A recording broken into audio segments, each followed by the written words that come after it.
ልቤን የሰበረው ዋሄሄ ራሱ ልቤ ነው ራሱ ልቤ ነው። ትናንት ከድቶ አሄሄ ዛሬም ሰው ያመነ ዛሬም ሰው ያመነ።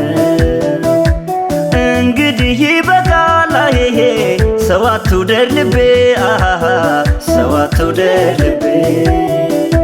ወትሮም አይሆንልኝ አሄሄ እኔ ሰው ቀርቤ እኔ ሰው ቀርቤ።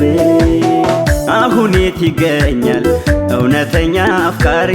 በፍለጋ ይገኝ አይመጣ በጥሪ።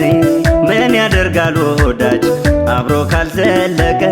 ጌጥ ነው ብቸኝነት አለቀ ደቀቀ አለቀ አለቀ አለቀ ደሞ አለቀ።